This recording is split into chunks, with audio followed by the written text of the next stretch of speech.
जय श्री श्याम बच्चों, आज हम पढ़ने वाले हैं क्लास 8 का साइंस, जिसका पार्ट 1 हमने कल बनाया था। आज हम पढ़ने वाले हैं इस चैप्टर का part 2। Now let's start for the mind map. Part 2 का भी माइंड मैप बनवा रही हूँ, उसका रीजन है ताकि आपको पता लगे सेपरेटली कि पार्ट 1 में क्या पढ़ना है और पार्ट 2 में क्या पढ़ना है। नाउ सबसे पहले माइंड मैप में रिप्रोडक्टिव फेज इन फीमेल ये पढ़ना है। Determination of sex of baby, reproductive health, health of mother and infant, reproductive health in adolescence। तो सबसे पहले देखते हैं रिप्रोडक्टिव फेज इन फीमेल्स में क्या पढ़ना है। मेंस्ट्रुएशन साइकिल पढ़ना है, मोनोरेज पढ़ना है और मीनोपॉज पढ़ना है। उसके बाद में डिटर्मिनेशन ऑफ सेक्स में हमको फैमिली प्लानिंग पढ़ना है और एसटीडीज पढ़ना है। Next health of mother and infant में हाइजीन पढ़ना है, न्यूट्रिशन पढ़ना है, ब्रेस्ट फीडिंग पढ़ना है। देन रिप्रोडक्टिव हेल्थ और एडोलेसेंस में हमको पढ़ना है nutrition, personal hygiene, physical exercise, say no to drugs, AIDS and HIV। ये सारे कंटेंट हमको पार्ट 2 में पढ़ने हैं। अब देखिए, अब हमको क्या पढ़ना है, ovulation. What is ovulation? One matured ovum is released every month and carried to their fallopian tube. मतलब कि एक मैच्योर्ड ओवम में से जब रिलीज होता है पूरे मंथ में फैलोपियन ट्यूब्स के थ्रू यूट्रस में से क्या रिलीज होता है, एक एग रिलीज होता है बाय द ओवरी या फिर फ्रॉम द ओवरी। इस प्रोसेस को क्या बोलते हैं, ओव्यूलेशन। ओव्यूलेशन मतलब कि ओवरी के अंदर बनने वाली चीज, तो वो क्या चीज बन रही है, वो एग बन रहा है। नेक्स्ट है हमारा मेंस्ट्रुएशन। मेंस्ट्रुएशन साइकिल्स के बारे में तो मैंने आपको पहले भी बता चुकी हूँ कि वो हर मंथ 30 डेज 28 to 30 डेज के ड्यूरेशन में वो प्रोसेस होती है। The flow of blood and other material takes 3 to 6 days and is terms menstruation. मतलब कि फ्लो रहता है ब्लड का और दूसरे मटेरियल्स का भी रहता है 3 से 6 दिन का। इस टर्म्स को हम क्या बोलते हैं, मेंस्ट्रुएशन। इसमें सिर्फ फ्लो ब्लड का नहीं होता है, is it remember to you, इसमें अदर मटेरियल्स का भी फ्लो होता है। Next, stages of menstruation. What is the stages of menstruation? Let's see. Menstruation of the egg, release of egg from the ovary, thickness of uterine wall, breakdown of uterine wall if pregnancy not occurs. देखिए, the menstruation cycle is usually of 28 to 30 days. इसको मैं आपको हिंदी को मैं translate करके थोड़ा सा समझा रही हूँ। Menstruation होता है एक का, रिलीज होता है एक by the ovary from the ovary। Thickness of uterine wall, uterine की वॉल क्या हो जाती है, थिकनिंग हो जाती है उसमें। फिर ब्रेकडाउन होता है यूटेराइन वॉल का, यूटेराइन की जो वॉल है वो टूटने लगती है अगर प्रेगनेंसी नहीं होती है तो।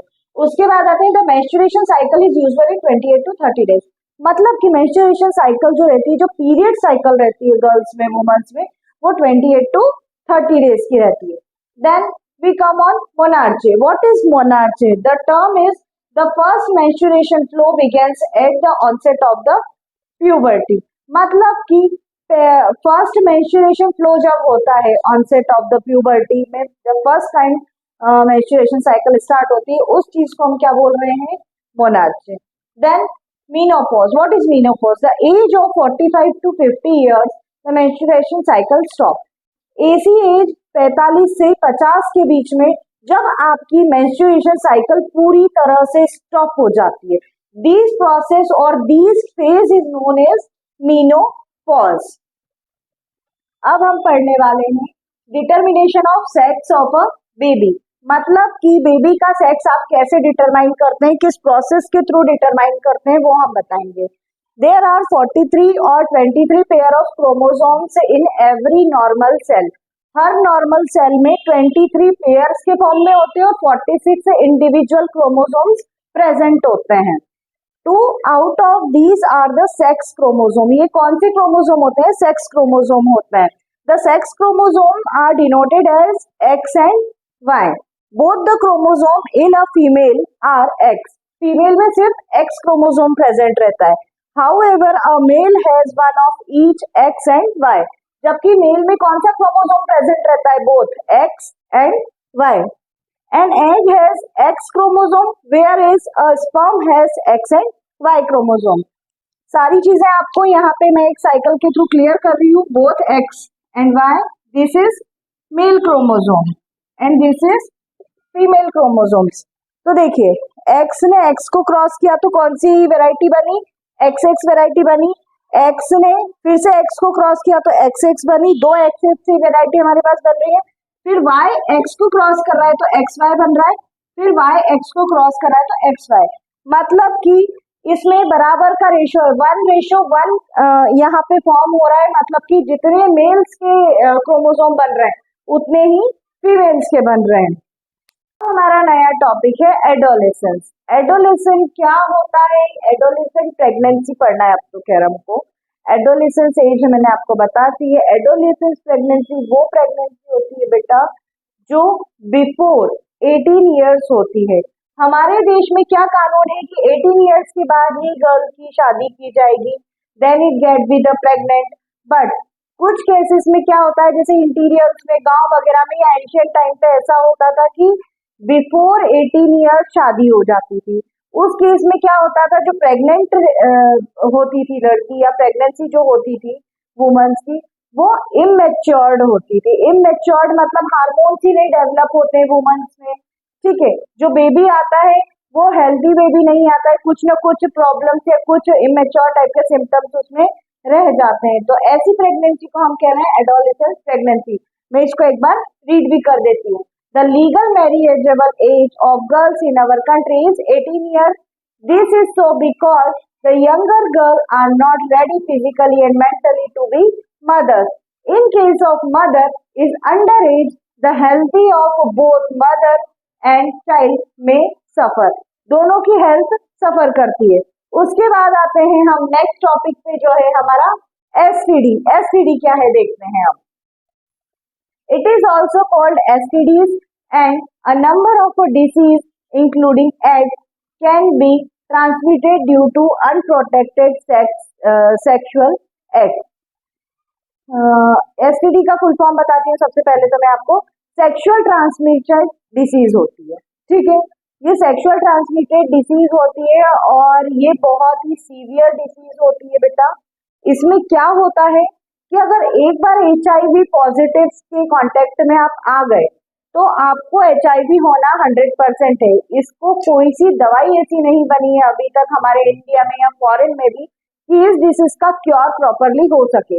एक्चुअली HIV पॉजिटिव अगर हो जाते हैं तो इससे क्या ऑकर्स होता है, एड्स होता है।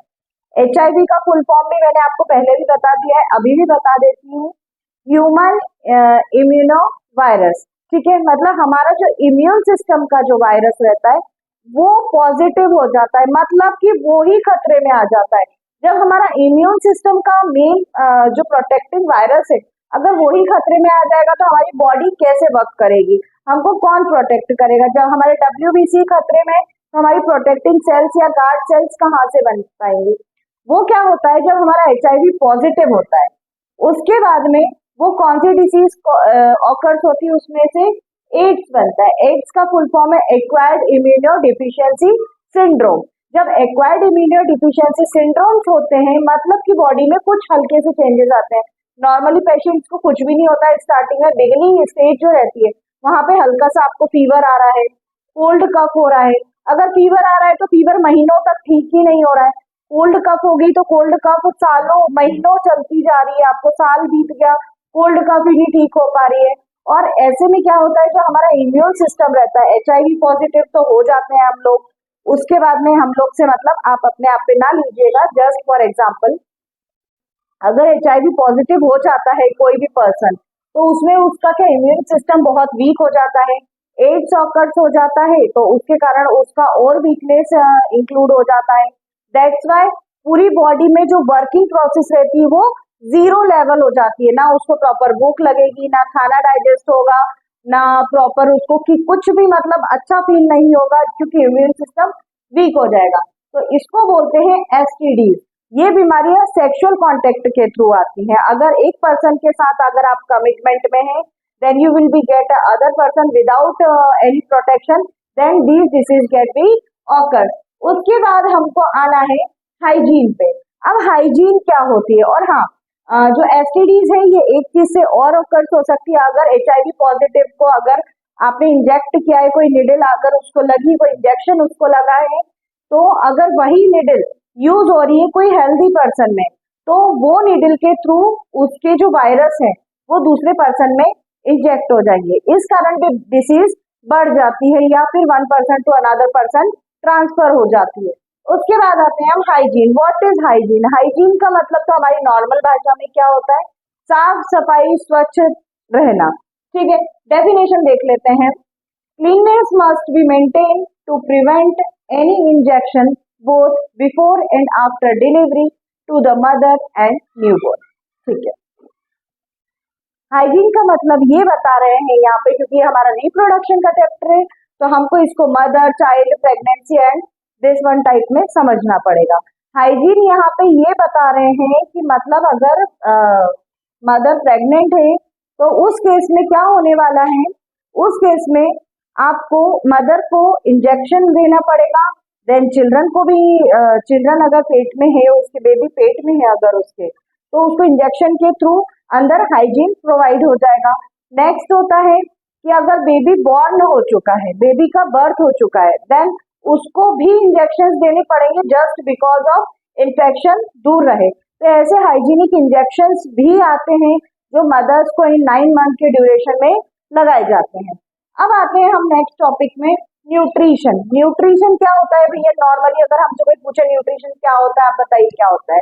न्यूट्रिशन का मतलब है कि हमारी बॉडी को वो सारी चीजें प्रोवाइड हो जो उसकी नीड है, vitamin, proteins, minerals, iron, calcium, everything जो जो हमारी बॉडी की नीड है वो सारी फुलफिल हो जाए, उसको बोलते हैं हम न्यूट्रिशन।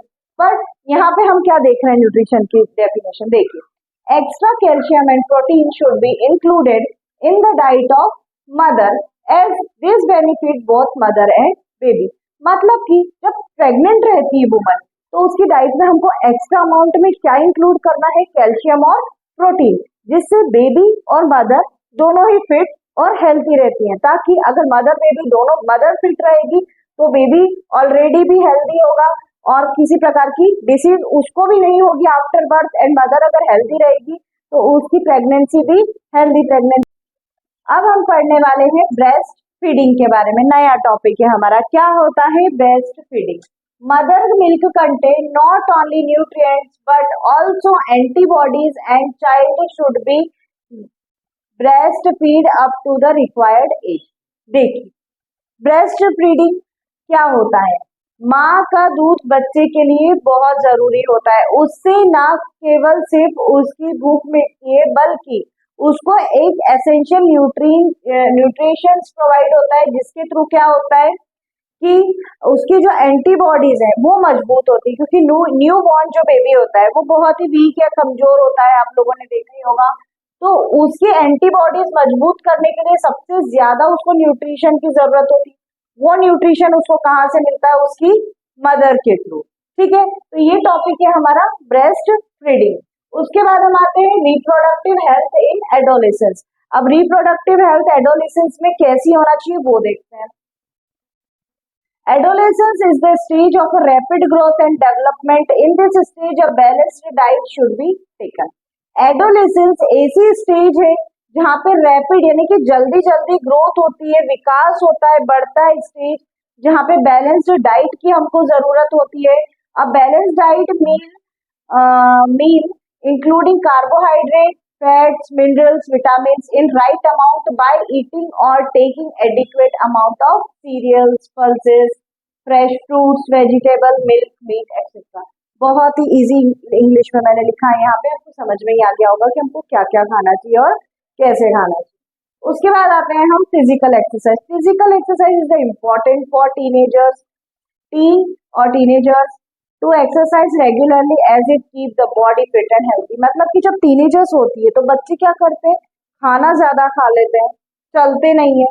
तो आपने देखा अधिकतर बच्चे, कुछ बच्चे ऐसे होते हैं जो बहुत ज्यादा फेटी हो जाते हैं, ठीक है, फिर वो वेट लॉस करने के लिए जिमिंग करते हैं या फिर एक्सरसाइज करते हैं। तो ऐसा अगर आप शुरू से करेंगे टीनेजर्स में तो आपकी डाइट के साथ साथ आपका बॉडी का जो एक्स्ट्रा फैट है, जो एक्स्ट्रा स्वेट है ऑयल ग्लैंड्स के थ्रू, वो निकल जाएगा। अब हमारा है नेक्स्ट टॉपिक, क्या है हमारा next topic? Personal hygiene. Personal hygiene क्या होता है? It is very important for teenagers to take care of cleanliness and their increased activity of sweat glands, which can cause body organs during menstrual flow. Girls should care of cleanliness, otherwise they can contact various RTIs यानी कि reproductive tract infection. देखिए, अब personal hygiene teenagers को क्यों ध्यान रखने को बोल रहे हैं, क्योंकि वो अपनी चाइल्डिश एज से मेच्योरिटी एज की तरफ ग्रो करते हैं, प्यूबर्टी की तरफ ग्रो करते हैं। उस ड्यूरेशन में क्या होता है, मेंस्ट्रुएशन साइकिल स्टार्ट हो जाती है, जिसके कारण मोस्टली गर्ल्स को क्लीननेस का, हाइजीन का काफी ध्यान रखना होता है, और अगर ऐसा नहीं करते हैं तो इसमें इन्फेक्शन के चांसेस बहुत ज्यादा रहते हैं। ठीक है, तो उस इन्फेक्शन को बोलते हैं रिप्रोडक्टिव ट्रैक्ट इन्फेक्शन। फिर उसके बाद में आता है say no to drug due to HIV AIDS. ठीक है, AIDS is caused by the virus called HIV। AIDS किसके कारण होता है, मैंने अभी आपको बताया HIV के कारण होता है। Which is an virus, basically AIDS means acquired immunodeficiency syndrome. HIV also spread through sexual contact with an infected person from any infected mother to an infant or by blood transfusion. देखिए, इसमें ये भी बताया गया है कि अगर infected person है वो अगर मदर के कांटेक्ट में आ रहा है तो बच्चे को भी एड्स होने के चांसेस हो सकते हैं। ठीक है, इसमें चांसेस हो सकते हैं, पर अगर ऐसा नहीं हुआ तो कोई भी चांस नहीं रहेगा। यहाँ पे हमारा पूरा का पूरा रिप्रोडक्शन वाला चैप्टर क्लास 8th का कंप्लीट होता है। इसके बाद में अगर आपको कोई भी डाउट हो, कोई भी क्वेरी हो, या कोई टॉपिक समझ में नहीं आया हो, माइंड मैप में अगर कुछ समझाते समय रह गया हो, या डिफाइंस में कुछ रह गया हो, या कोई भी एक्टिविटी आपको समझ में नहीं आई होगी, तो आप मुझे कमेंट्स कर सकते हैं कमेंट सेक्शन में, आपके डाउट क्लियर कर सकते हैं आप कमेंट सेक्शन में कमेंट करके, मैं आपको बराबर रिप्लाई दूंगी। उसके बाद में अगर आपको ये माइंड मैप के थ्रू जितने टॉपिक्स हमने पढ़े हैं अभी तक, उनको माइंड मैप को रखिए साइड में, 1 by 1 टॉपिक निकालिए, लर्न कीजिए, डेली रिवाइज कीजिए, तो आपको चैप्टर इनिशियल पॉइंट से फाइनल पॉइंट तक पूरा का पूरा समझ में आ जाएगा। फर्स्ट पार्ट भी देखिए, सेकंड पार्ट भी देखिए। If you like my channel, subscribe my channel. Thank you.